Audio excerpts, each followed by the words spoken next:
Okay बेटा। सो कहाँ गए?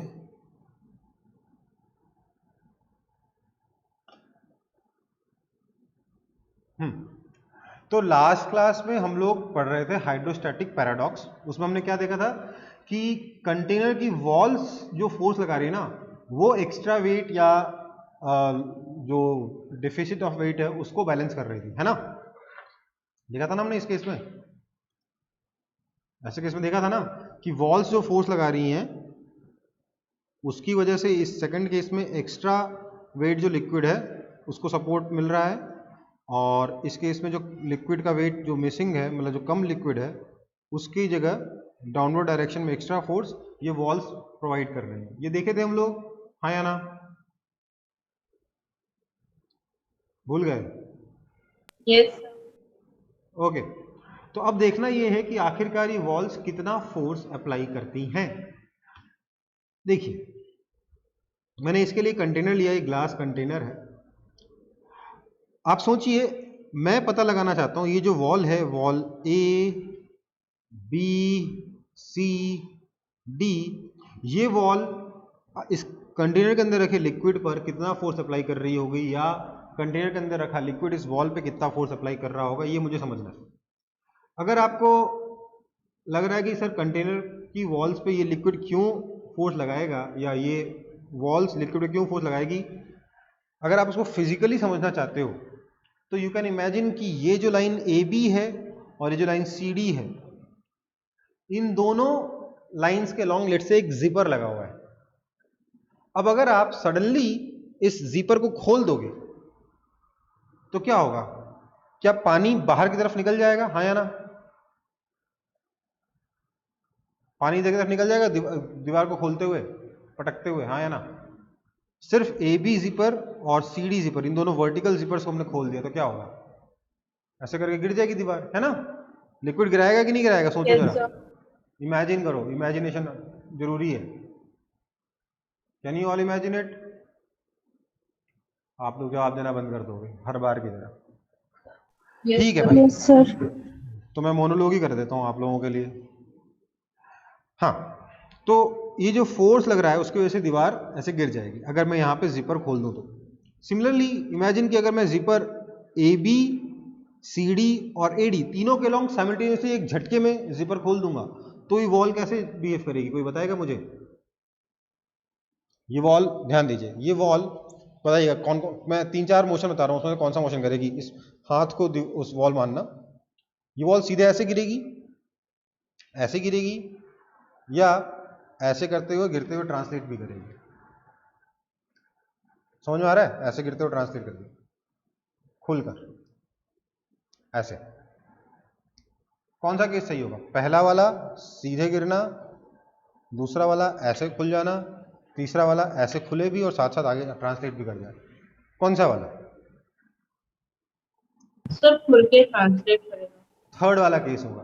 थर्ड ध्यान वाला दीजिएगा। केस। अच्छा, चौथा केस ये भी तो हो सकता था ना कि ऐसे खुले और ट्रांसलेट कर जाए।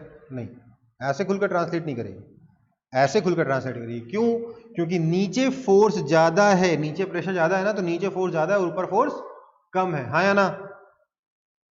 तो इसलिए ये यस जो सर। साइड एडी है ये ज्यादा मूव करेगा in comparison to side B C. तो अब हमें ये पता लगाना है कि आखिरकार ये फोर्स कितना लगा रही होगी लिक्विड इस कंटेनर की वॉल्स पर। इसके लिए मैंने डायमेंशन अज्यूम कर ली है। लेट्स से ये जो ये वाली जो साइड है ये स्मॉल ए है, ये वाली साइड स्मॉल बी है। लिक्विड की हाइट कंटेनर के अंदर, ये वाली जो हाइट है इसको स्मॉल एच कह दिया। इस पूरे के पूरे कंटेनर के साइड को मैंने सी कह दिया, ठीक है? ये ए बी सी और लिक्विड की हाइट एच। तो लिक्विड जो फोर्स अप्लाई करेगा इस कंटेनर की वॉल पे वो कैसे निकाल सकते हैं हम? उसके लिए मैंने क्या किया, मैं लिक्विड के अंदर एक्स डेप्थ तक गया और मैंने एक पतला सा दीवार का पोर्शन कंसिडर किया।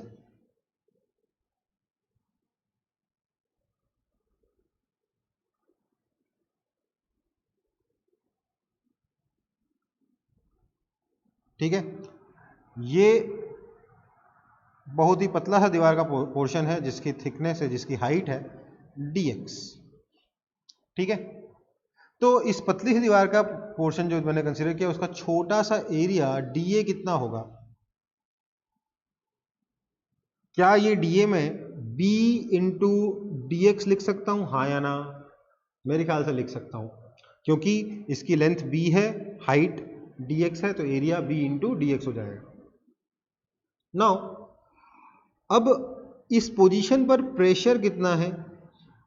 तो आप प्रेशर को बोल सकते हो, जो आपका अंदर से लिक्विड जो प्रेशर लगा रहा है वो हो जाएगा P एटमॉस्फेरिक प्लस रो जी एक्स, क्योंकि x डेप्थ नीचे है हम लोग, है ना।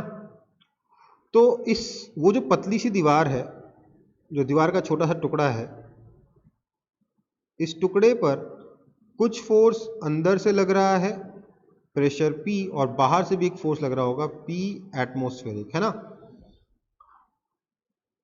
तो बाहर से लग रहा है force P atmospheric into dA, और अंदर से लग रहा होगा P इंटू dA, तो नेट फोर्स जो हो जाएगा, जो लिक्विड और एटमॉस्फेयर मिलकर लगा रहे होंगे, that will be equal to net force या DF नेट जो हो जाएगा, that is equal to P minus P atmospheric into dA, that is equal to P minus P atmospheric is rho g x, rho g x into dA is B dx। ये हो गया D net force. This implies net force कितना होगा? That is equal to integration rho g b x dx। इसका integration आ जाएगा net force, that is equal to rho g b constant है, integration के बाहर चला गया, इंटीग्रेशन के अंदर बचेगा x dx। x कहां से लेकर कहां तक वेरी करेगा? ये x वेरी करेगा, यहां से शुरू कर रहा है 0 से लेकर h तक, तो 0 से लेकर h तक, that will be equal to rho g b h squared by 2।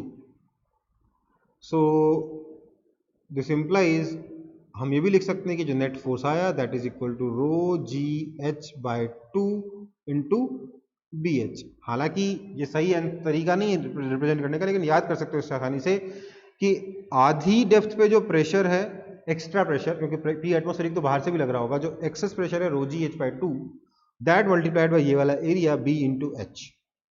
ये वाला जो एरिया आ रहा है ना, इस एरिया को आधी हाइट पे जो प्रेशर है उससे मल्टीप्लाई कर दो, आपका नेट फोर्स आ जाएगा। इस तरीके से हम लोगों ने force on the walls of a container calculate कर लिया। समझ में आया सबको कि नहीं समझ में आया?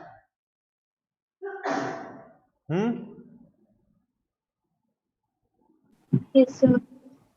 ये हाइट इसकी dx है, विड्थ इसकी b है, ठीक है।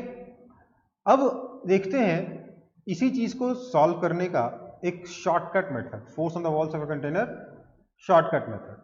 क्या करेंगे इसमें? हम बोलेंगे कि हम इस वॉल का जो हाइट है इसको कंसिडर करते हैं, इसकी विड्थ b हमें जरूरत पड़ेगी, इस a की हमें कोई जरूरत नहीं है। हम सिर्फ इसकी डेप्थ के साथ प्रेशर कैसे वेरी कर रहा है इसका ग्राफ बनाएंगे। कैसे बनाएंगे? देखिए, एटमॉस्फेरिक प्रेशर तो दोनों तरफ से लगेगा, उसको छोड़ देंगे। उसके अलावा जो एक्सेस प्रेशर है हम सिर्फ उसी के बारे में बात करेंगे। तो मैंने बोला कि मैं अगर यहां से एक लाइन और खींचूं तो यहां तक तो कोई प्रेशर एक्सेस है नहीं, है क्या? नहीं है ना। इसके बाद से जैसे जैसे हम नीचे जाएंगे वैसे वैसे प्रेशर बढ़ेगा। एक्स हाइट नीचे कितना हो जाएगा? रो जी एक्स, मतलब जो प्रेशर है वो एक्स के डायरेक्टली प्रोपोर्शनल है। तो प्रेशर जो है वो, मैं बोल रहा हूं कि लिक्विड जो पानी है जो वो प्रेशर कुछ ऐसे लगाएगा, जैसे जैसे नीचे बढ़ेंगे वैसे वैसे प्रेशर इस तरीके से इंक्रीज होता जाएगा। समझ में आ रहा है सबको?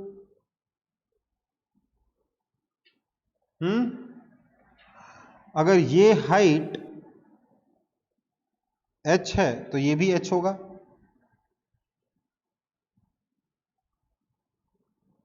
और यहां का जो प्रेशर है वो कितना है? ये कितना हो जाएगा? यहां का प्रेशर रो जी एच हो जाएगा, राइट? हाँ या ना? Yes, sir. तो अब आपको अगर फोर्स निकालना है तो आपको कुछ नहीं करना है, ये वाला एरिया कैलकुलेट करना है। Area is equal to, let say आपका, इसको मैं बोल देता हूं,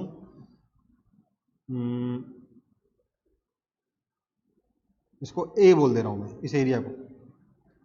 ये वाला एरिया कैलकुलेट किया, ए इस ग्राफ का एरिया, ठीक है। और इसको हमने एरिया ए को मल्टीप्लाई कर दिया इस विड्थ बी से, so that is equal to, ये एरिया कितना हो जाएगा, ट्रायंगल है, बेस है रो जी एच, हाइट है एच, तो हाफ रो जी एच इंटू एच, ये हो गया एरिया, इंटू बी, ये हो गया फोर्स। समझ में आई बात? हाँ है ना? इतनी सिंपल तरीके से आप डायरेक्टली फोर्स कैलकुलेट कर सकते हो, rho ji H by two into H B, ठीक है। ये आपका एक शॉर्टकट मेथड है प्रेशर की वजह से फोर्स निकालने का कंटेनर के वॉल पे, लेकिन इसके वैलिड होने के लिए ये वैलिड एक ही केस में है,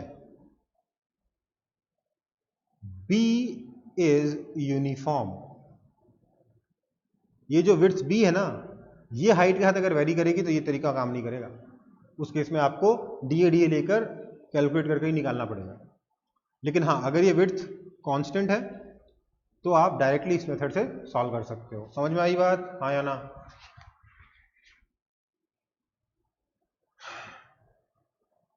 बोलो।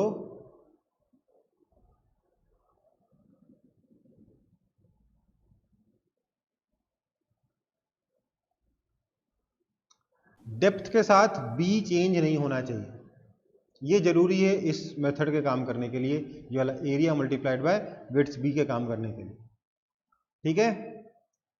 नेक्स्ट आगे बढ़ यस रहा सर। हूं, आगे बढ़ रहा हूं मैं। अब आपसे बोला गया है कि find the force on the right wall of the container if width of the wall is b. अगर ऊपर रो वन डेंसिटी है, नीचे रो टू डेंसिटी है, ये हाइट h1 है और नीचे वाली हाइट h2 है, तो अगर हाइट h1 और h2 है, डेंसिटीज रो वन और रो टू है, तो इस वॉल पर जिसकी विड्थ b दे रखी है आपको, विड्थ b है, उस वॉल पर लगने वाला नेट फोर्स मतलब कितना होगा ये बताना है, ड्यू टू दिस लिक्विड। तो क्या होगा, हम क्या करेंगे, हम बोलेंगे कि यार देखो, अगर रो वन ऊपर रो टू नीचे है तो ऑब्वियसली रो वन कम होगा ना रो टू से, तभी तो ऊपर रहेगा, भारी वाला नीचे रहेगा, हल्का वाला ऊपर रहेगा। अगर मैं इसके अंदर प्रेशर का वेरिएशन बताऊं, एक्सेस प्रेशर का मतलब एटमॉस्फेरिक प्रेशर के ऊपर का प्रेशर का, गॉज प्रेशर का, तो यहां पर तो प्रेशर एटमॉस्फेरिक प्रेशर के बराबर है, यहां तो कोई प्रेशर एक्स्ट्रा नहीं है। पर जब मैं H1 हाइट नीचे आता हूं तो यहां पे प्रेशर कितना हो जाता है, यहां पे प्रेशर हो जाता है रो वन जी H1। बीच में स्ट्रेट लाइन लीनियरली बढ़ेगा प्रेशर क्योंकि डेंसिटी कांस्टेंट है,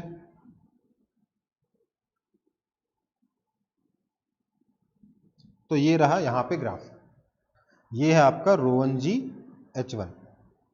इसके बाद क्या होगा, इसके नीचे डेंसिटी ज़्यादा है, स्लोप थोड़ा बढ़ जाएगा, प्रेशर थोड़ा तेजी से इंक्रीज करेगा, और ग्राफ आपका कुछ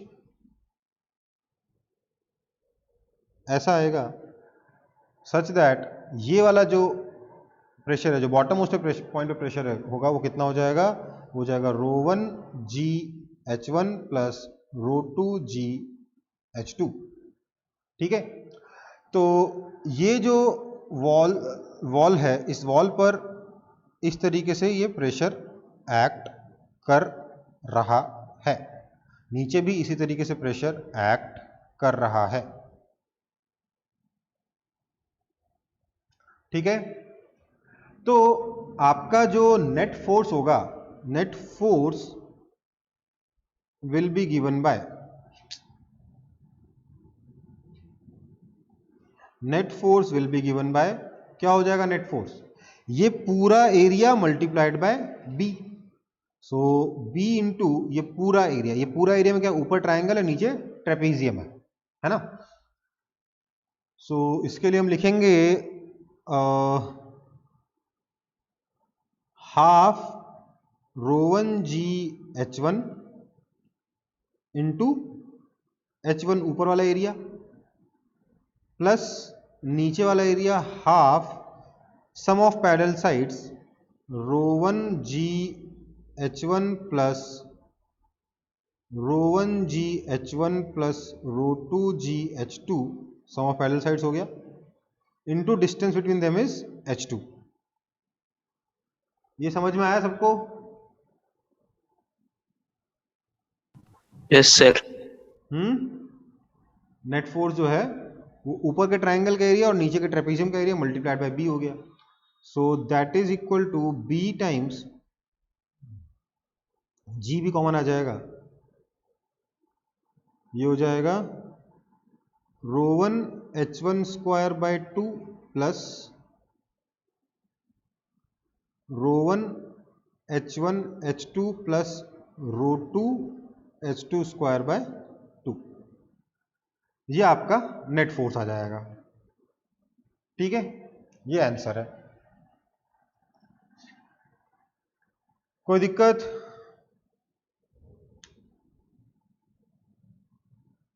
कोई दिक्कत?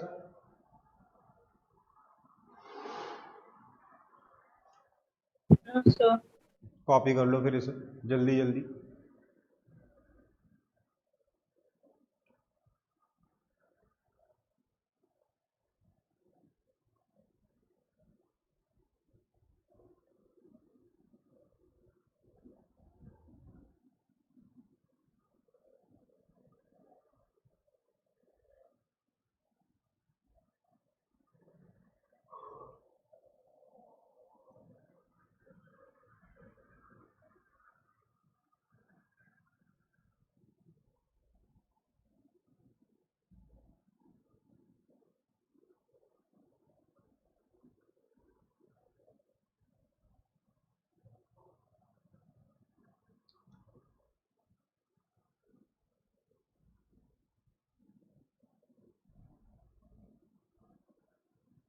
कॉपी हो गया? नेक्स्ट आगे बढ़ रहा हूं मैं। Sir why is it multiply, बेटा ये ट्रिक है। बी से मल्टीप्लाई करने के बाद ही आंसर आएगा। दिस एरिया इन, देखो जितना ज्यादा विड्थ होगा उतना ज्यादा एरिया होगा तो उतना ज्यादा फोर्स लगेगा ना।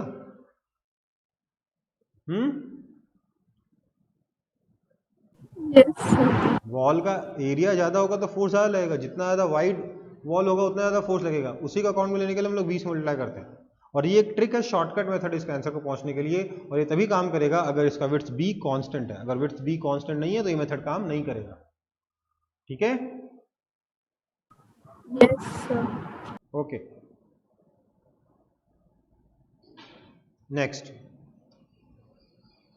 नेक्स्ट है हमारा आर्किमिडीज प्रिंसिपल। देखो force on the wall of a container पे और भी अच्छे अच्छे क्वेश्चन बन सकते हैं। थ्योरी भी उसकी पूरी तरीके से कंप्लीट नहीं हुई है, बट उतना आता नहीं है इसलिए अभी छोड़ देंगे, मतलब एग्जाम में नहीं आता उतना। आर्किमिडीज प्रिंसिपल क्या होता है, किसी को मालूम है? पढ़ा है कि नहीं पढ़ा आर्किमिडीज के बारे में बचपन में 9th क्लास में? सर ऑब्जेक्ट का जितना वेट होता है अगर उसको पानी में उतना इमर्ज कर दे तो उतना वेट का वाटर निकल आता है।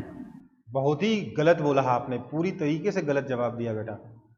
कोई बात नहीं, लेकिन कम से कम जवाब तो दिया। बाकी लोग तो पता नहीं क्या करते हैं, मुंह पे टेप लगा के बैठे रहते हैं कि मुझे तो लगता है ज्वाइन करके कुछ और खोल लेते हो क्या आप लोग विंडो में? कुछ जवाब ही नहीं देते हो। देखो भैया, आर्किमिडीज प्रिंसिपल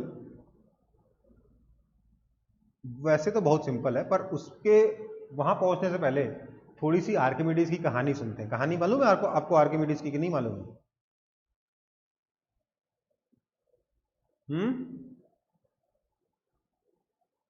पता है? किस किस को मालूम है आर्किमिडीज की कहानी? हैंड रेज करना तो एक बार।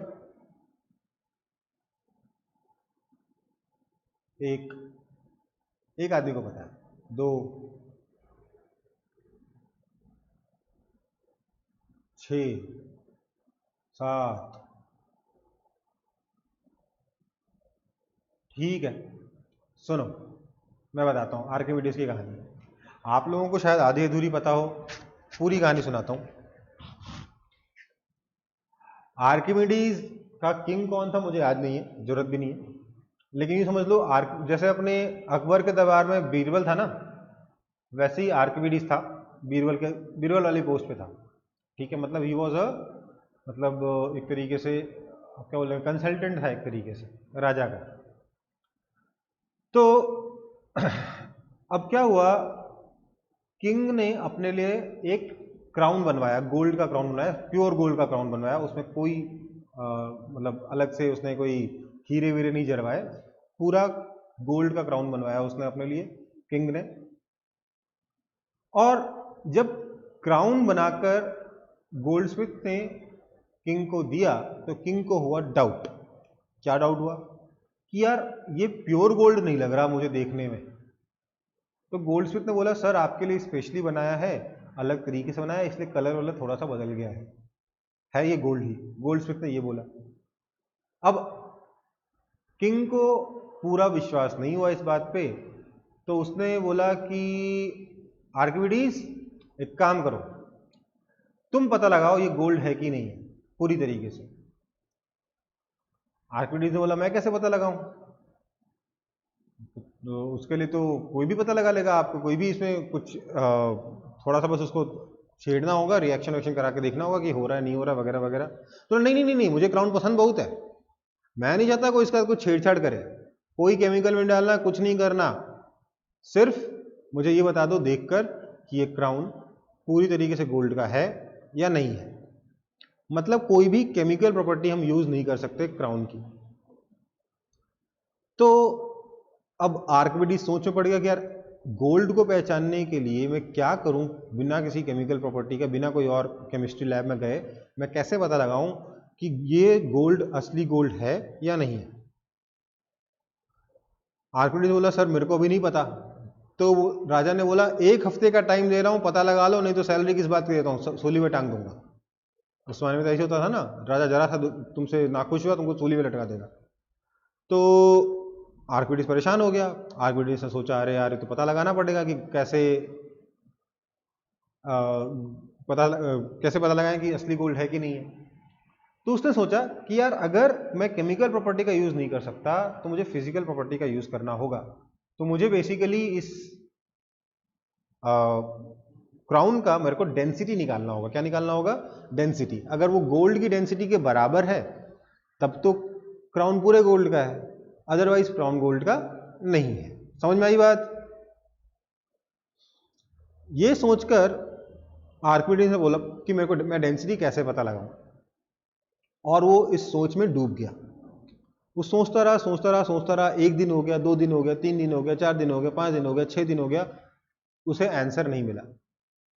7वें दिन वो बोला बेटा आज तो सूली में लटकना है, नहा धो के अच्छे से लटकेंगे गौ का। तो वो जाकर अपने बाथ टब में जैसे ही लेटा, उसने देखा कुछ पानी बाहर गिर गया। जैसे ही पानी बाहर गिरा उसके दिमाग में एक आइडिया चमका, अरे eureka eureka eureka eureka eureka, और वहीं बाथटब से दौड़ते हुए सीधे दरबार में पहुंच गया राजा के, eureka eureka eureka eureka eureka. और मतलब वो बाथटब से उठ के ऐसे ही आ गया था, जो आप लोगों ने पढ़ा टॉवल में आ गया था, वो भी गलत है। ठीक है, ये आर्किमिडीज की कहानी है। तो आर्किमिडीज ने क्या फिगर आउट किया था ये देखते हैं। आर्किमिडीज ने फिगर आउट किया कि सब, देखो जो आर्किमिडीज का प्रिंसिपल है ना, मैं उसको 3 टुकड़ों में तोड़ के पढ़ाता हूं। क्यों? एक स्टेटमेंट में उसमें बहुत सारी डिटेल्स हैं जो आप मिस कर जाते हो, इसलिए 3 टुकड़ों में तोड़ के मैं बताऊंगा। सबसे पहला पीस, देखो ये एग्जैक्टली स्टेटमेंट नहीं आर्किमिडीज का, ठीक है, मैं सिर्फ उसको समझा रहा हूं। पहला पीस कि when an object is partially or fully submerged in a liquid, it displaces a volume of liquid equal to volume of object submerged। जिसने कहा था ना कि सर अपने वेट के बराबर लिक्विड को सबमर्ज को डिस्प्लेस कर देता है, ये गलत है। कितना लिक्विड डिस्प्लेस करता है?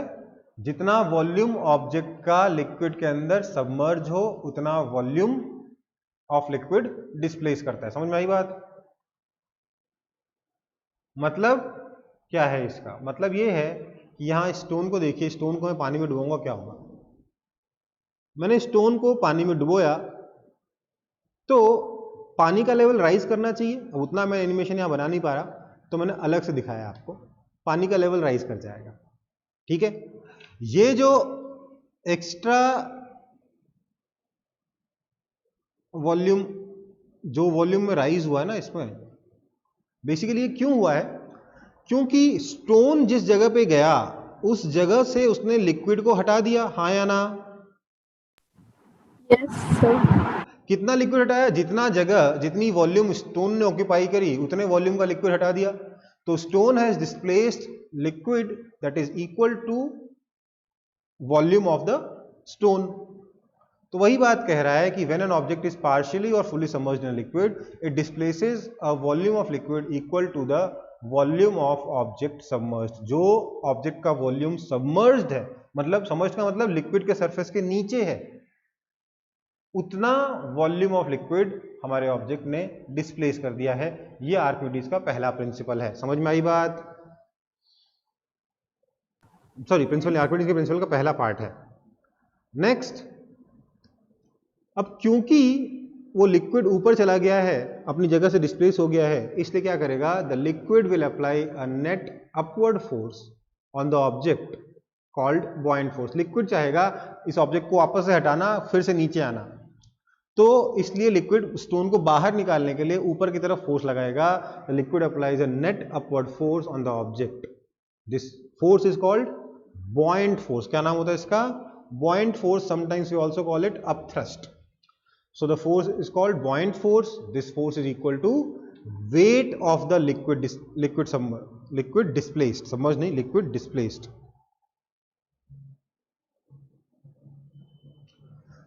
समझ में आई बात? जितना लिक्विड यहां डिस्प्लेस हुआ है ना, उतने उसके वेट के बराबर इस ऑब्जेक्ट पे अपवर्ड डायरेक्शन में फोर्स लगाएगा। कौन सा फोर्स? फोर्स का नाम है buoyant फोर्स। ठीक है, समझ में आई बात? मतलब इस वॉल्यूम में, स्टोन की जगह जो पानी था, उस वॉल्यूम में जितना लिक्विड था, उस वॉल्यूम में जितना लिक्विड था, उस लिक्विड के वेट के बराबर अपवर्ड डायरेक्शन में लिक्विड फोर्स लगाएगी इस स्टोन पर। ठीक है, ये हुआ आपका बॉयंट फोर्स। सेकेंड पार्ट हो गया आर्किमिडीज प्रिंसिपल का। Now let's come to the third part. Due to the action of this buoyant force, there is an apparent loss in weight of the object. This loss is equal to weight of the liquid displaced. ये अब ऊपर की direction में ये जो buoyant force लग रहा है, इसकी वजह से लिक्विड के वेट में एक apparent loss होगा। रियल लॉस नहीं है, apparent loss है। ऐसा नहीं कि अर्थ कम फोर्स से खींचेगा नीचे, लेकिन अपेरेंट लॉस होगा क्योंकि कुछ फोर्स ऊपर की तरफ लग जा रहा है, तो इफेक्टिव जो नेट फोर्स डाउनवर्ड डायरेक्शन में लग रहा है वो कम हो जाएगा। इसलिए हम कहेंगे कि there is an apparent loss in weight of the liquid, weight of the object, and this loss is equal to weight of the liquid displaced, that is basically equal to buoyant force.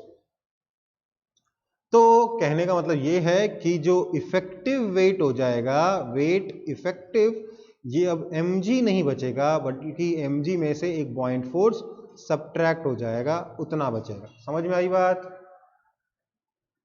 हाँ या ना? Yes sir. ठीक है, तो हमारा wait जो है, effective weight जो है वो चेंज हो रहा है, जो अपेरेंट वेट है वो चेंज हो रहा है। वो कितना हो जाएगा? mg माइनस बॉयंट फोर्स, और बॉयंट फोर्स कितना है? Weight of the liquid displaced by the object. ठीक है, कॉपी हो गया ये?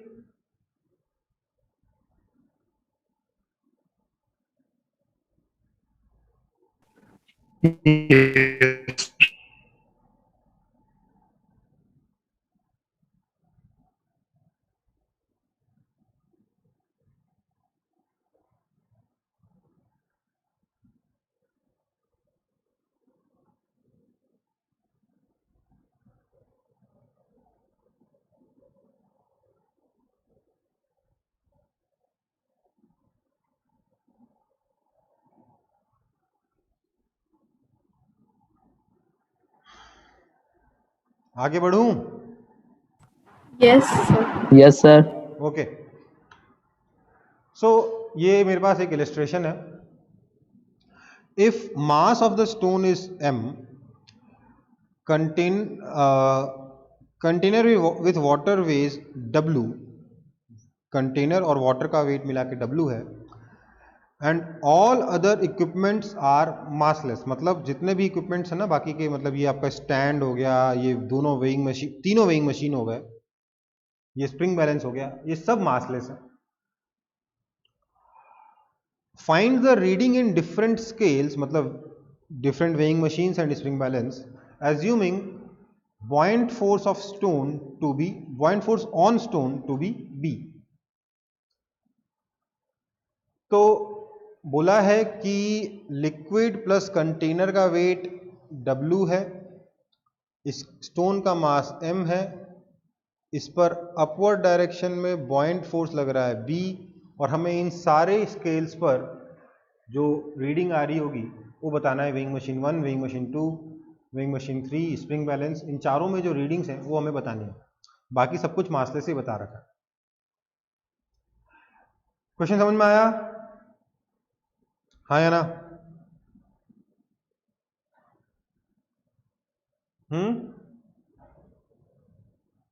तो इस क्वेश्चन Yes, sir. का सॉल्यूशन शुरू करते हैं। सबसे पहले मैं क्या बोलूंगा कि भैया पहली चीज तो ये कि स्प्रिंग बैलेंस क्या मेजर करता है। तो स्प्रिंग बैलेंस मेजर करता है यहां का टेंशन, है ना, टेंशन मेजर करता है ना। तो अगर ऐसे में स्टोन का फ्री बॉडी डायग्राम में बनाऊं तो स्टोन के ऊपर क्या क्या फोर्सेस लग रहे हैं। स्टोन पे नीचे लग रहा है mg, ऊपर लग रहा है टेंशन T और बॉइंट फोर्स। अब क्योंकि स्टोन इक्विलिब्रियम में है, मैं कहूंगा T plus B is equal to mg, this implies tension T is equal to mg minus buoyant force. यही तो है आपका इफेक्टिव वेट। स्प्रिंग बैलेंस से तो मेजर कर रहा है ना स्टोन का वेट, हाँ या ना? तो स्प्रिंग बैलेंस में रीडिंग कितनी आई? mg minus buoyant force. ठीक है, तो इसका आंसर आ गया है mg माइनस बॉइंट फोर्स। यहां पर टेंशन भी वही होगा, और क्योंकि स्प्रिंग बैलेंस मासलेस है इसलिए यहां का टेंशन भी mg माइनस बॉइंट फोर्स ही होगा। ठीक है, अब बात करते हैं वेइंग मशीन 1 के लिए, या हम बात करते हैं कंटेनर प्लस वाटर सिस्टम के लिए। इसके ऊपर क्या क्या फोर्स लग रहा है? इसके ऊपर इसका क्योंकि वेट आपको W दे रखा है तो डाउनवर्ड डायरेक्शन में फोर्स लग रहा है W, और वेइंग मशीन 1 ऊपर की तरफ फोर्स लगा रहा होगा N1, यही हमें निकालना है, हाँ या ना? और कोई फोर्स लग रहा है क्या लिक्विड के ऊपर? लिक्विड प्लस कंटेनर के ऊपर इसका वेट और N1 के अलावा कोई और फोर्स लग रहा है क्या? बोलो, कोशिश करो यार, सही होगा सही होगा, गलत होगा गलत होगा। No sir. नहीं लग रहा है? लग रहा है बेटा, क्यों लग रहा है देखिए। कंटेनर का वॉल, इसके ऊपर एक बॉइंट फोर्स नीचे लगेगा ना, क्यों? क्योंकि क्योंकि लिक्विड ने स्टोन पर बॉइंट फोर्स बी ऊपर लगाया है, तो स्टोन लिक्विड में बॉइंट फोर्स बी नीचे लगाएगा बाय न्यूटन थर्ड लॉ, हाँ या ना? Yes, sir. समझ में आई बात? This is by stone on liquid. So हम लिखेंगे N1 minus W minus B equals to 0, this implies N1 is equal to W plus B। तो इसमें रीडिंग कितनी आ गई? वही N1 तो रीडिंग होगी ना वेइंग मशीन 1 की, this is equal to W plus B। Weighing machine 1 की रीडिंग समझ में आ गई, हाँ या ना? Yes, sir. ओके, अब देखते हैं हमारे इस स्टैंड को। अगर हम स्टैंड के बारे में बात करें तो स्टैंड मतलब ये वाला जो स्टैंड है, ये पूरा स्टैंड जो यहां तक जा रहा है, स्टैंड के ऊपर क्या क्या फोर्स लग रहा है? वेइंग मशीन 2 लगा रहा होगा N2 ऊपर की तरफ, और यहां पर ये रस्सी इसको टेंशन T से नीचे खींच रही है। तो क्या हम बोल सकते हैं N2 is equal to T is equal to mg minus buoyant force, हाँ या ना?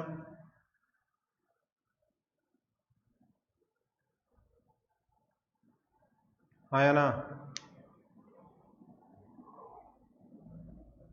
तो यहां पर रीडिंग कितनी आई? mg minus buoyant force.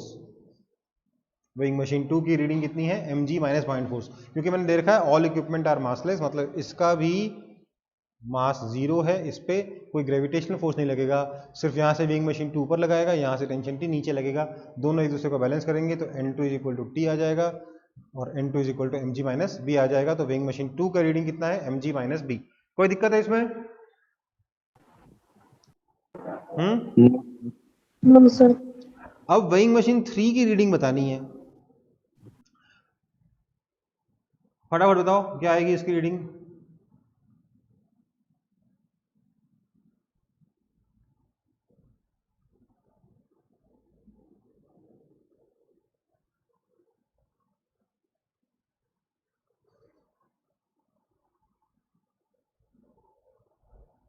देखो, दो तरीके से इसको सॉल्व कर सकते हैं। वेइंग मशीन 3 जो फोर्स लगाएगा वो वेइंग मशीन 1 के ऊपर भी फोर्स बैलेंस करेगा, वेइंग मशीन 2 के ऊपर भी फोर्स बैलेंस करेगा, इसलिए इन दोनों के ऊपर जो डाउनवर्ड डायरेक्शन में फोर्स लग रहा है उसको कौन बैलेंस करेगा? Weighing machine 3। तो यहां पर जो N3 आएगा दैट विल बैलेंस, क्योंकि वेइंग मशीन 1 पे नीचे N1 लग रहा है, वेइंग मशीन 2 पे नीचे N2 लग रहा है, that is simply W plus b plus mg minus b, तो W प्लस mg। और आप यहाँ पे डायरेक्टली पहुंच सकते थे, कैसे?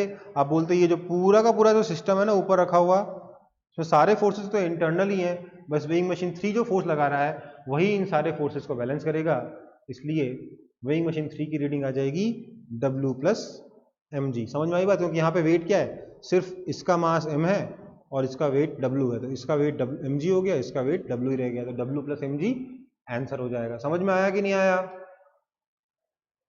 Yes sir. देखो, ये इलस्ट्रेशन मैंने सिर्फ इसलिए कराया है ताकि आपको समझ में आए कि बॉयंट फोर्स कोई जादू नहीं है, बॉयंट फोर्स भी बस एक फोर्स ही है जो लिक्विड स्टोन पे लगा रहा है। इस पे भी न्यूटन थर्ड लॉ एक्ट करेगा, क्योंकि लिक्विड ने स्टोन पे लगाया बॉयंट फोर्स भी ऊपर की तरफ, तो स्टोन लिक्विड पे लगाएगा बॉयंट फोर्स भी नीचे की तरफ। सिर्फ यही एक चीज समझानी थी मेरे को, इसीलिए हमने इतनी मेहनत करी है। समझ में आई बात?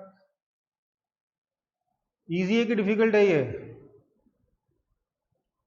इजी। इजी है। आगे बढ़ता हूं फिर। कॉपी हो गया ना?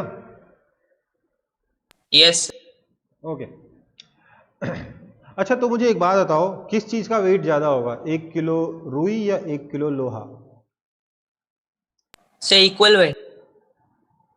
नहीं, ये बचपन के पजल में आपको जब बचपन में सबसे पहली बार पूछा गया था, शायद आपने गलती कर दी कि 1 किलो लोहे का वेट ज्यादा होगा 1 किलो रुई से, फिर किसी ने बताया दोनों तो 1 ही किलो है, दोनों का वेट बराबर ही तो होगा। बोले हाँ हाँ हाँ हाँ, सही बात है, सही बात है।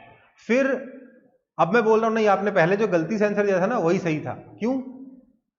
क्योंकि जो आपका आयरन है उसकी डेंसिटी ज्यादा होती है, उसका वॉल्यूम कम होता है, इसलिए वो कम एयर को डिस्प्लेस करेगा, राइट? हाँ या ना? उसका वॉल्यूम कम होगा ना,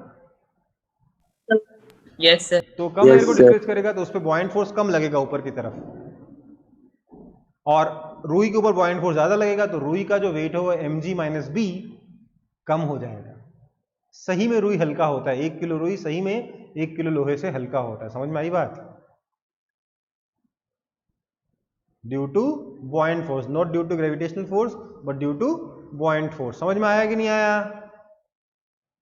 yes sir. Yes sir. Okay, आगे बढ़ते हैं फिर।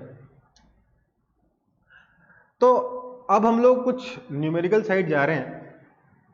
तो पहला जो पार्ट है न्यूमेरिकल टॉपिक्स के लिए वो है कंप्लीटली सबमर्ज्ड बॉडीज। वो बॉडीज जो कि लिक्विड के अंदर या पानी के अंदर या फ्लूइड के अंदर कंप्लीटली सबमर्ज्ड है। अगर कोई ऑब्जेक्ट कंप्लीटली सबमर्ज्ड है, मतलब पूरा का पूरा लिक्विड के अंदर डाल दिया गया है, तो इस केस में आपका जो सबसे काम का इक्वेशन है वो सिंपल सा है कि volume displaced is simply equal to volume of object. अगर पार्शियली सबमर्ज्ड होता तो displaced volume is equal to submerged volume of object होता, लेकिन अगर पूरा सबमर्ज कर दिया गया है, पूरा का पूरा डुबो दिया गया है, तो displace volume will be equal to volume of object. Clear है, इसमें कोई खास बात तो है नहीं, है ना। इसलिए आप कह सकते हो दिस इंप्लाइज आपका जो बॉइंट फोर्स है that is equal to weight of liquid displaced that is equal to weight of liquid displaced कितना हो जाएगा, density into density of what, density of liquid into volume displaced into G, that is equal to density of liquid into volume of object into G. समझ में आई बात।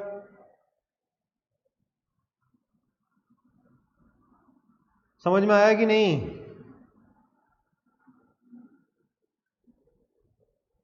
ये simple सी theory है कि बॉयंट फोर्स निकालने के लिए क्या करना है आपको, बस density of liquid into volume of object into G कर देना है। ये सिंपल सी बात है, ठीक है। अब इसका एप्लीकेशन कैसे होगा, बहुत सिंपल सा एप्लीकेशन है, देखिए। An object weighs 5 kg, illustration example है ये, an object weighs 5 kg in air and 3 kg in water, find its relative density. किसकी रिलेटिव डेंसिटी निकालनी है, तो ऑब्जेक्ट की निकालनी है। कैलकुलेट कर सकते हो, ट्राई करो।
हुआ।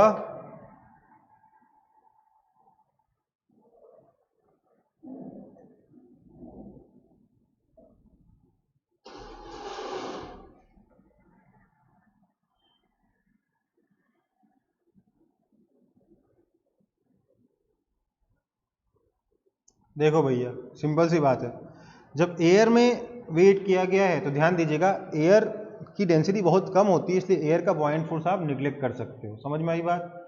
एयर का बॉयंट फोर्स आप निग्लेक्ट कर सकते हो। तो an object weighs 5 kilogram in air, मतलब क्या है, इसका वेट 5 किलोग्राम ही है। हम लिख सकते हैं mg is equal to 5 kg लिख दूं क्या mg को, नहीं ना, mg को क्या लिखूंगा, 5 kilogram force, right. 5 kilogram weight का मतलब क्या है, 5 किलोग्राम फोर्स है ना वेट, हाँ या ना। फिर बोला कि जब उसको वाटर में डुबो दिया गया तो उसका वेट होता है 3 किलोग्राम, मतलब कि वाटर में इफेक्टिव वेट कितना हो जाएगा, अपरेंट वेट कितना होता है, mg माइनस बॉयंट फोर्स होता है ना। This is equal to 3 kilogram force, ठीक है। इसको हमने कह दिया इक्वेशन 1, इसको कह दिया इक्वेशन 2।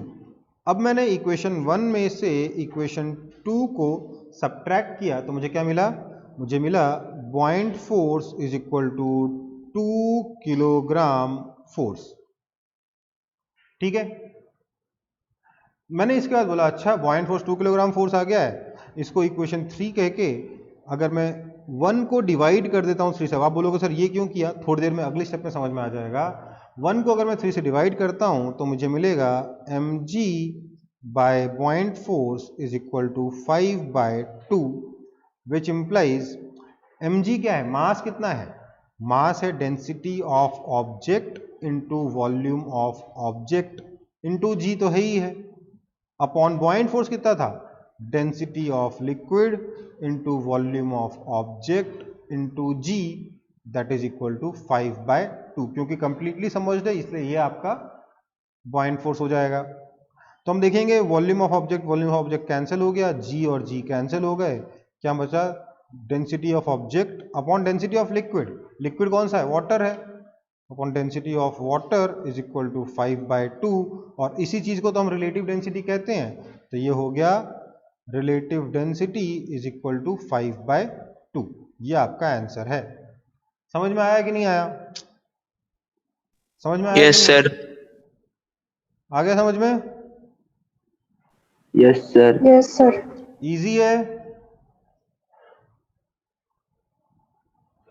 इजी है कि नहीं? तो आपके पास एक इक्वेशन जो एक्स्ट्रा है वो क्या है, या तो उसको आप समझ लो, ऐसे समझ लो कि volume displaced is equal to volume of object, या फिर इसी का आगे क्या एप्लीकेशन आया था, buoyant force is equal to कितना आया था, density of liquid into volume of object into G. ठीक है, दूसरी चीज कि आपका वेट का मीनिंग क्या है, जब हम ऐसे वेट लिखते हैं तो वेट का मतलब जो स्प्रिंग बैलेंस रीड कर रहा था ना उसको वेट कहते हैं। ठीक है, तो mg एयर में और पानी के अंदर mg माइनस बी। एक और चीज का ध्यान रखेंगे, जब मास को आप लिखोगे डेंसिटी ऑफ ऑब्जेक्ट के टर्म्स में तो ये एक्सप्रेशन बनेगा, और बॉइंट फोर्स को लिखोगे तो ये एक्सप्रेशन बनेगा। आपका वॉल्यूम ऑब्जेक्ट और g हमेशा कैंसिल हो जाएगा अगर आप mg अपॉन b करोगे तो, mg upon b is important अगर ये चीज ट्रू है तो। ठीक है ना, ये इजी कर देता चीजों को, अक्सर सिर्फ डेंसिटी का रेशियो बचेगा, थोड़ा ध्यान रखने वाली चीज है इसमें, और कुछ नहीं, रटना नहीं है बट ध्यान रखने वाली चीज। ठीक है, इसको कॉपी मत करना, ये बस आपको समझाने के लिए बोल रहा था, ये वाला पोर्शन कॉपी करने की कोई जरूरत नहीं है। आगे ये क्वेश्चन तो सॉल्व कर लीजिए।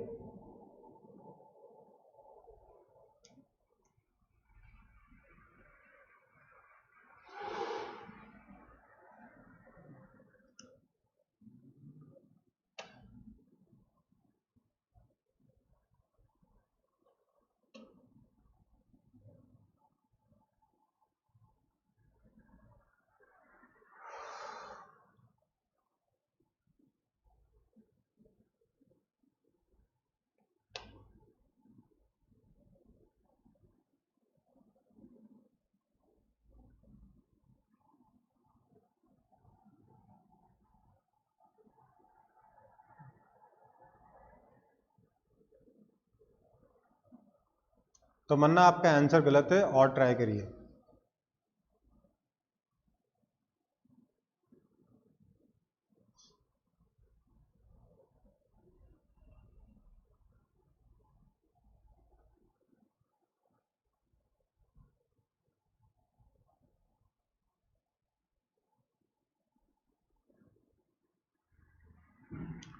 देखिए क्या होगा इसमें, सबसे पहले तो object weighs 10 kg in air, तो मैं लिख सकता हूं कि mg is equal to 10 kilogram force, और फिर दे रखा है 7 kg इन वाटर, मतलब लिख सकते हैं mg minus buoyant force of water is equal to 7 kilogram force.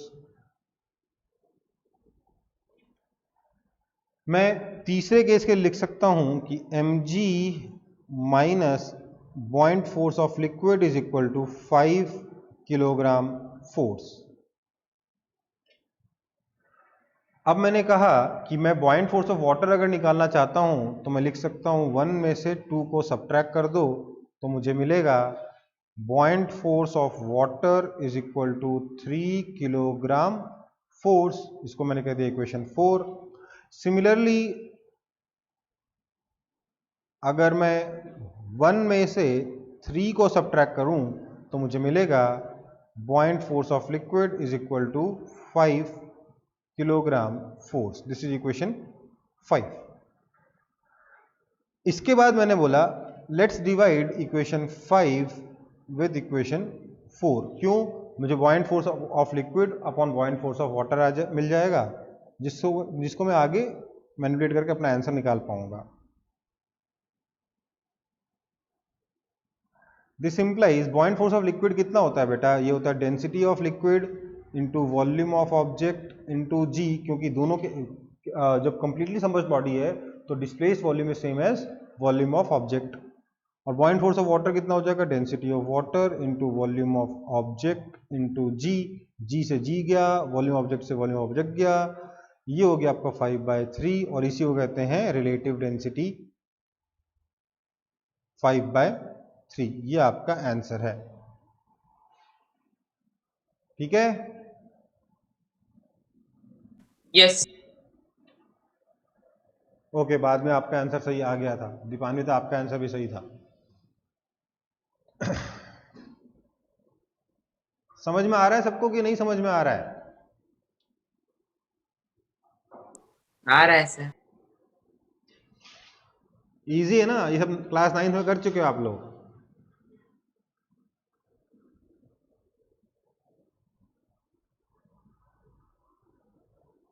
Copy हो गया? Yes sir. ओके, ये वाला क्वेश्चन ट्राई करेंगे।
कॉपी हुआ?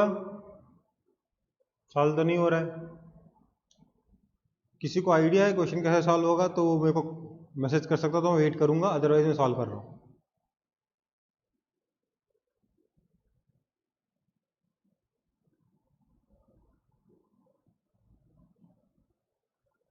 देखो भाई, कंप्लीट वॉल्यूम को V मान लेते हैं और हॉलो वॉल्यूम को V1 मान लेते हैं। तो हमें निकालना क्या है? We need to find, m तो पता होना चाहिए ना, तब तो क्वेश्चन सॉल्व करना शुरू करेंगे। To find V1 by V, what fraction of total volume is hollow, मतलब V1 upon complete volume V निकालना है। V1 हॉलो पार्ट है, तो यहां पर जो वॉल्यूम है ये कितना बचेगा, V माइनस V1 बचेगा। यहीं पर मास है, यहां खाली है, सिर्फ यहीं पर मास है। तो अगर इसकी डेंसिटी को मैं रो बोल दूं तो इसका मास स्मॉल m हो जाएगा rho into V minus V1। और जब इसको हमने पानी में डुबोया तो इसके ऊपर बॉयंट फोर्स कितना लगेगा, ध्यान दीजिएगा। जब आप अगर इसको एक कंटेनर में डुबोते हो पानी के अंदर, तो वॉल्यूम जो डिस्प्लेस होगा लिक्विड का या पानी का, वो वॉल्यूम पूरे V के बराबर डिस्प्लेस होगा, क्योंकि अंदर भी पानी भरेगा नहीं ना, अंदर तो हॉलो है बट अंदर पानी आ थोड़ा ना पाएगा। तो कंप्लीट वॉल्यूम जो V है ना, उसके बराबर लिक्विड डिस्प्लेस हो जाएगा, पानी डिस्प्लेस हो जाएगा। तो बॉयंट फोर्स जो है वो आपका हो जाएगा डेंसिटी ऑफ, क्योंकि पानी है ना, वाटर में डुबोया था, तो बॉयंट फोर्स हो जाएगा density of water into complete volume V into G। ठीक है। अब आपसे कह रहा है कि आपका जो mg है that is simply 8 kilogram force. क्यों? क्योंकि आपका हॉलो स्फीयर एयर में 8 किलोग्राम वे करता है। This is equal to rho W we g. तो रो डब्ल्यू वी जी आ गया 8 किलोग्राम फोर्स, और जो बॉयंट फोर्स है वो रो डब्ल्यू वी जी है। सॉरी, ये रो डब्ल्यू वी जी नहीं, मैं गलत बोल रहा हूं। ये क्या है, m कितना था, rho into V minus V one. तो rho into V minus V one into G is equal to 8 kilogram force है। एंड ये भी दे रखा आपको कि M G minus buoyant force is equal to 4 kilogram force. तो क्लियरली मैं बोल सकता हूं कि buoyant force is also equal to 4 kilogram force. M G 8 है, एम जी माइनस बी 4 है, तो बी कितना है, 4 है, सबट्रैक्ट करके निकल जाएगा। दिस इंप्लाइज हम लिख सकते हैं कि rho W we G is equal to कितना हो गया, this is equal to 4 kilogram force. इसको इक्वेशन 1 का, इसको दोबारा, इस पार्ट को दोबारा लिख दिया, इसको इक्वेशन 2 कह दिया। Rho into V minus V one into G is equal to 8 kilogram force, ये इक्वेशन 2 हो गया। ठीक है। अब क्या करेंगे, अब मैं बोलूंगा ये वाला पार्ट जो है इसको मिटा दे रहा हूं, क्योंकि इक्वेशन में इसका पूरा बना चुका हूं। तो यहां जो मैंने डायग्राम बनाया है इसको मैं मिटा दे रहा हूं। इतना जगह मेरे लिए काफी है, बाकी को रख लिया मैंने। तो इसके बाद मैं लिखूंगा कि मेरे को चाहिए क्या था, मेरे को चाहिए था V1 बाय V, और रो मुझे पता है, रिलेटिव डेंसिटी क्योंकि 5 है, इसलिए मुझे पता है रो अपॉन रो डब्ल्यू 5 होगा। तो इसलिए मैंने इक्वेशन नंबर 2 को डिवाइड किया है इक्वेशन नंबर 1 से। जैसे ही मैंने काम किया मुझे मिला रो अपॉन रो डब्ल्यू, जो कि 5 है, रिलेटिव डेंसिटी ऑफ स्टील है, is equal to, sorry, into V minus V1 upon V is equal to 2. This implies 5 times 1 minus V1 by V is equal to 2. This implies 1 minus V1 by V is equal to 2 by 5. This implies V1 by V is equal to 3 by 5 या फिर 60%। तो 60% of the volume जो है वो आपका hollow है। 60% of the volume of the sphere is hollow. सारा का सारा मास सिर्फ 40% वॉल्यूम में रखा हुआ है। समझ में आया कि नहीं समझ में आया आप लोगों को ये? Yes sir. Yes. क्लियर है? Yes, sir. Okay.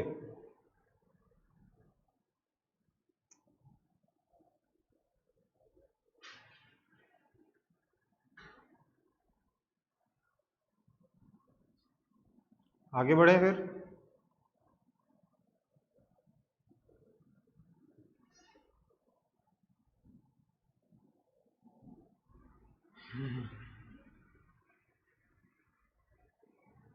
Yes, sir. Next, copy हो गया ना ये? नेक्स्ट नेक्स्ट अपना रीजन फॉर बॉयंसी, आखिरकार बॉयंट फोर्स लगता ही क्यों है। तो देखो इसको दो तरीके से एक्सप्लेन करूंगा मैं। एक तो वो जिससे तरीके से आप एग्जाम में शो करोगे, दूसरा थोड़ा फीलिंग आपकी डेवलप करने के लिए कि बॉयंसी आखिरकार क्यों लग रही है। तो देखो सबसे पहले तो अगर ये हमारे पास एक कंटेनर है या कोई भी जिसके अंदर लिक्विड भरा हुआ, लेट से इसके अंदर अगर मैं एक सिलेंड्रिकल बॉडी लूं, पहला जो प्रूफ है, जो मैथमेटिकल प्रूफ है, वो सिर्फ सिलेंड्रिकल बॉडी के लिए है। एक सिलेंड्रिकल बॉडी है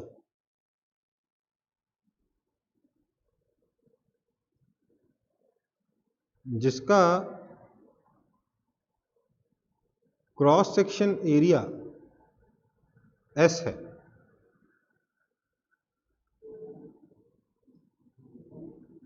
और हाइट h है। ठीक है, क्रॉस सेक्शन एरिया S है, हाइट h है। अगर मैं इसकी यहां तक की डेप्थ को स्मॉल h से रिप्रेजेंट कर दूं तो यहां तक की डेप्थ कितनी हो जाएगी? Small h plus capital H। अब मैं बोलूंगा कि इसके ऊपर फोर्स कैसे लग रहा होगा? सिर्फ वर्टिकल फोर्स, ऊपर से प्रेशर नीचे लग रहा होगा ऊपर वाले सरफेस पे, और नीचे वाले सरफेस पे ज्यादा प्रेशर ऊपर लग रहा होगा। यही प्रेशर डिफरेंस की वजह से जो फोर्स में डिफरेंस आएगा वो एक्स्ट्रा बॉयंट फोर्स प्रोवाइड करेगा। तो अगर यहां पर लिक्विड की डेंसिटी ρl है, यहां का प्रेशर मैं P1 बोल देता हूं, यहां का प्रेशर P2 बोल देता हूं, तो net upward force is equal to, उसको मैं बॉयंट फोर्स से रिप्रेजेंट करता हूं, net upward force buoyant force is equal to कितना हो जाएगा? P2 into area minus P1 into area, that is equal to P2 minus P1 into area. अब नीचे वाला प्रेशर माइनस ऊपर वाला प्रेशर क्या हो जाएगा? H हाइट में प्रेशर में डिफरेंस कितना आता है? Rho ji H, this is equal to rho liquid G height का difference H into area S। Now this height into S is volume of this body, so that is equal to rho L into V object into G, and V object is same as basically volume displaced. So this is equal to density of liquid into volume displaced into G. समझ में आई बात? समझ में आया कि नहीं आया? Yes, sir. तो इस तरीके से हम मैथमेटिकली प्रूव कर सकते हैं कि बॉयंट फोर्स जो है it is basically equal to weight of the liquid displaced, right? है ना? Yes, sir. ये भी आप लोग शायद क्लास 9th में कर चुके हो।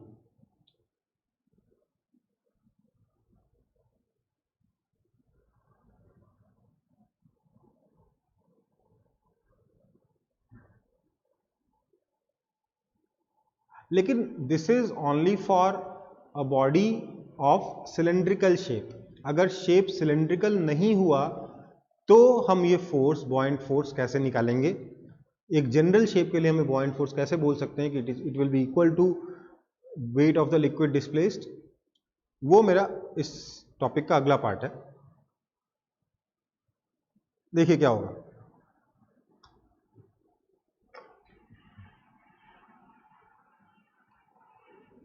ये हमारा कंटेनर है। इस कंटेनर में मैंने पानी भर रखा था, उसके बाद मैंने इसके अंदर एक रैंडम शेप का ऑब्जेक्ट डाल दिया। तो क्या हुआ, इस रैंडम शेप में जो पानी था उसको इस ऑब्जेक्ट ने डिस्प्लेस कर दिया अपनी जगह से। तो पानी कहाँ जाएगा? पानी अपने लेवल को बढ़ा देगा और इस हाइट तक शायद लिक्विड का लेवल चला जाएगा। ऐसा ही कुछ होगा ना, हाँ या ना? Yes sir. ओके, बट जो भी है, अब मैंने क्या किया, जितना पानी यहां पे था उतना पानी एक और ग्लास में रख लिया।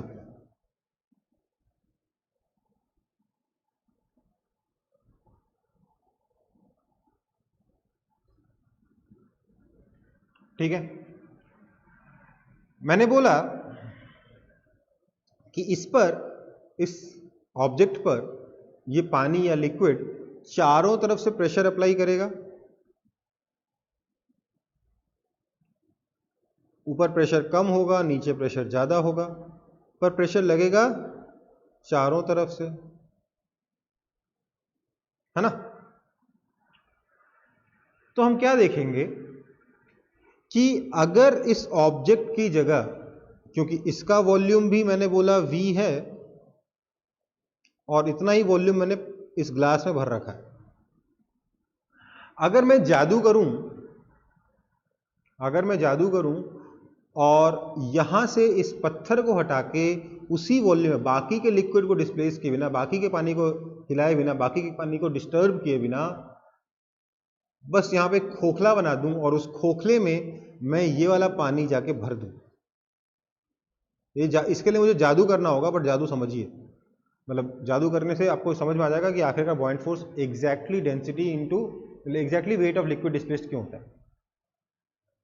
तो बेसिकली मैंने यहां से पानी भर के, ऑब्जेक्ट जादू से पत्थर हटाया, वहां खोखली जगह बनी रह गई और उसके अंदर मैंने पानी भर दिया।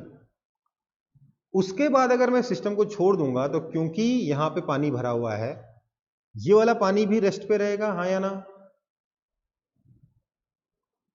हाँ या ना? Yes sir. अगर मैं इस पत्थर को छोड़ देता तो पत्थर नीचे चला जाता, पर अगर मैं यहां पे पानी भर दूंगा तो पानी रेस्ट पे रहेगा। ऐसा क्यों है? क्योंकि चारों तरफ से लगने वाला जो प्रेशर है उसका जो नेट फोर्स है, that net force is equal to, अगर इसका मास m है तो वो इसके वेट को बैलेंस करेगा mg। तभी ना ये लिक्विड रेस्ट पे रहेगा यहां पे, हाँ या ना?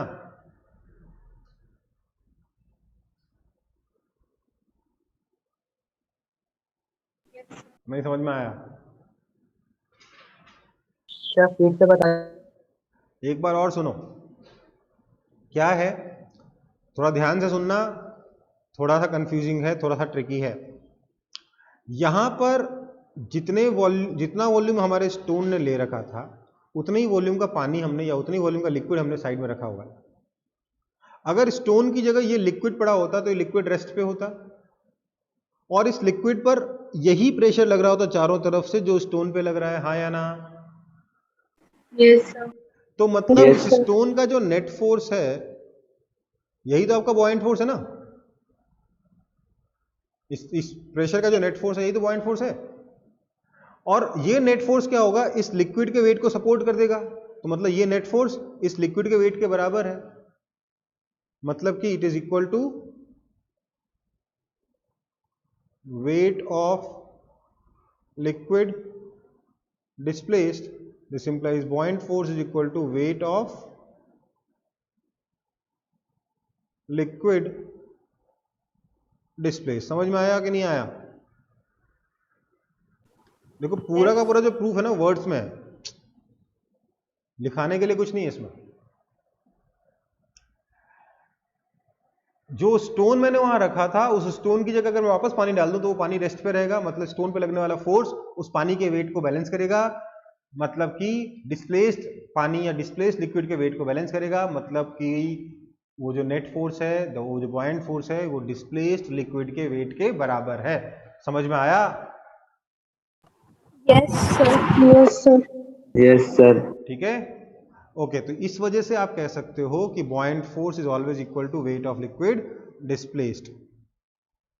ठीक है, तो एक बार काम करते हैं, आर्किमिडीज ने कैसे सॉल्व किया उसको, जो प्रॉब्लम दी गई थी।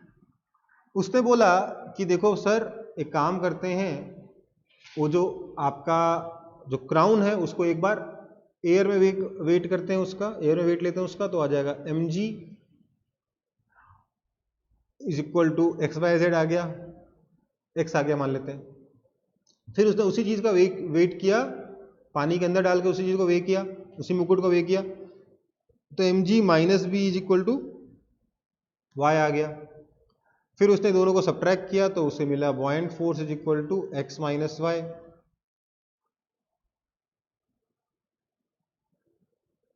फिर उसने 1 को डिवाइड किया 3 से, तो उसे मिला m g by buoyant force is equal to x upon x minus y. This implies density of gold into volume into G upon density of water into volume into G is equal to x upon x minus y। V चला गया, G चला गया।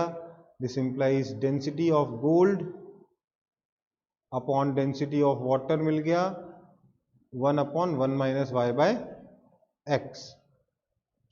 ठीक है, ये उसने calculate कर लिया मुकुट के लिए।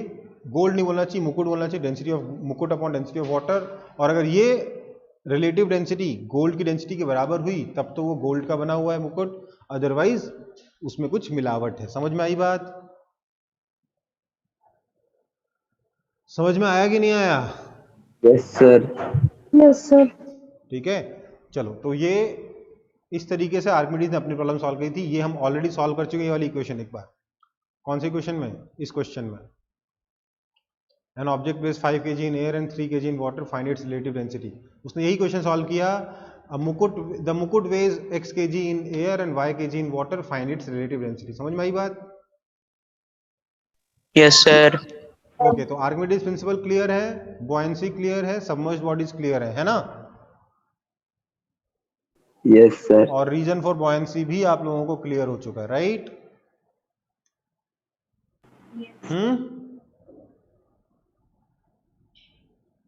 Yes sir. ओके, तो हमारा अगला टॉपिक होगा फ्लोटेशन। क्या होगा अगला टॉपिक? फ्लोटेशन। मतलब फ्लोटिंग बॉडीज के बारे में बात करेंगे हम।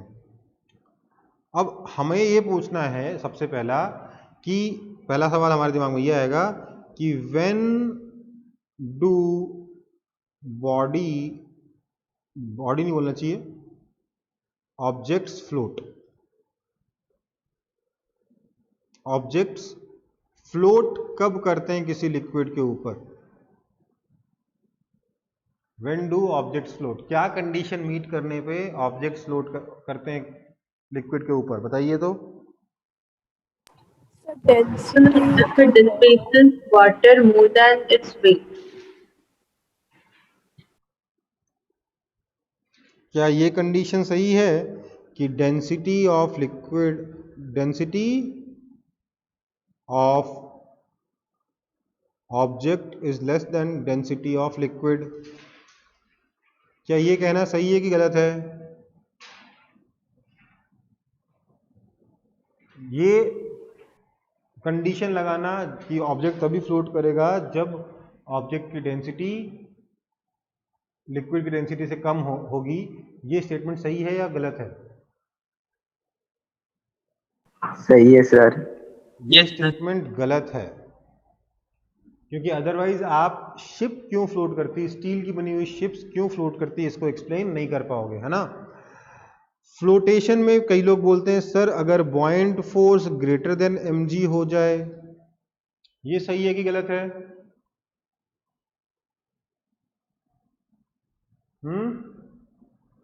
Yes sir. ये यस भी सर। गलत है।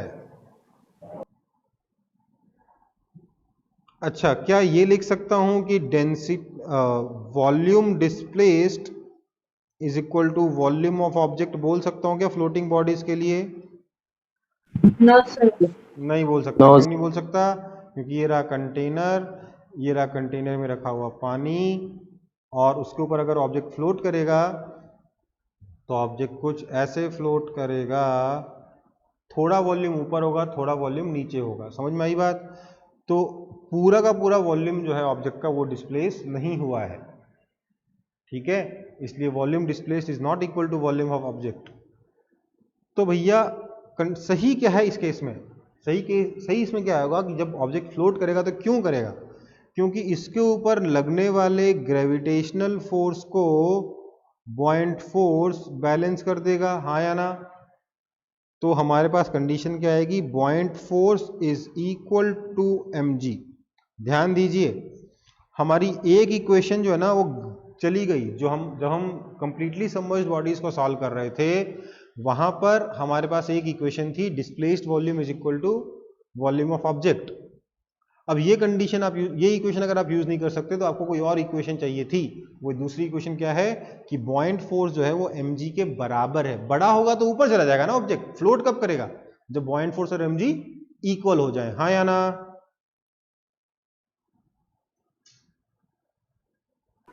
यस है ना। तो बॉयंट फोर्स और mg को इक्वल होना पड़ेगा, तब हम कह सकते हैं कि ऑब्जेक्ट फ्लोट करेगा। ऑब्जेक्ट को फ्लोट कराने के लिए buoyant force has to be equal to gravitational force mg। ये आपकी कंडीशन है फ्लोटेशन की, समझ में आई बात। Yes sir. ओके, फ्लोटेशन की कंडीशन समझ में आ गई है। अब हम जब भी फ्लोटिंग बॉडीज को सॉल्व करेंगे हम हमेशा यही इक्वेशन यूज करेंगे। जब हम सबमर्ज्ड बॉडीज को सॉल्व कर रहे थे हम क्या यूज कर रहे थे कि displaced volume is equal to volume of object. अब क्या बोलेंगे, buoyant force is equal to weight of object. ठीक है, हमारी इक्वेशन चेंज हो गई फ्लोटिंग ऑब्जेक्ट्स के लिए। ठीक है,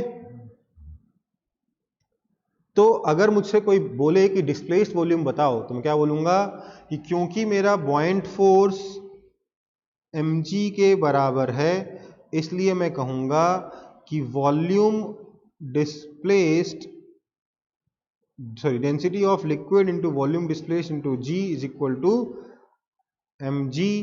this implies volume displaced is equal to mass upon density of liquid. समझ में आई बात। आप इसको चाहो तो density of object upon density of liquid into volume of object भी बोल सकते हो, है ना बेटा।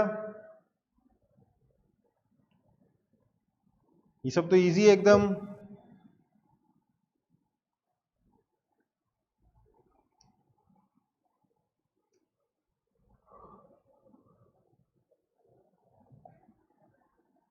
ये सब तो इजी है ना।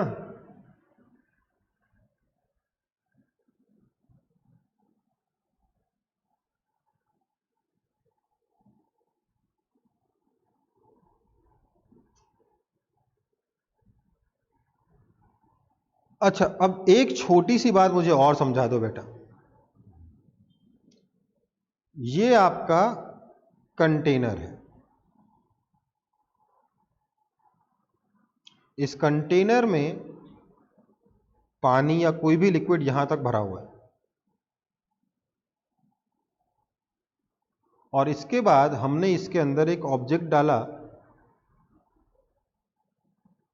अगर और ये ऑब्जेक्ट करने लगा फ्लोट, मुझे ये बताओ कि अगर मैं इस ऑब्जेक्ट को अंदर डालूंगा तो पानी का लेवल राइज करेगा ना। ओरिजिनल लेवल यहां था, पानी का लेवल राइज करके हो गया यहां पर।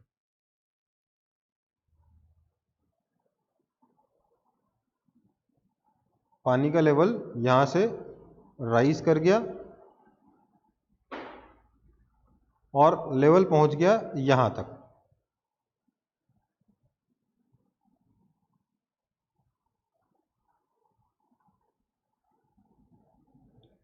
ठीक है, तो मुझे बताइए कि डिस्प्लेस्ड वॉल्यूम ये वाला होगा जो ओरिजिनल लेवल के नीचे है वो वाला, या जो नए लेवल के नीचे है वो वाला होगा। मतलब अगर ये वाला वॉल्यूम लेट्स से ये वाला वॉल्यूम V1 है और ये वाला वॉल्यूम लेट्स से V2 है, तो वॉल्यूम डिस्प्लेस्ड क्या होगा, ये V1 होगा और V2 होगा और V1 प्लस V2 होगा। क्या होगा मुझे बताइए।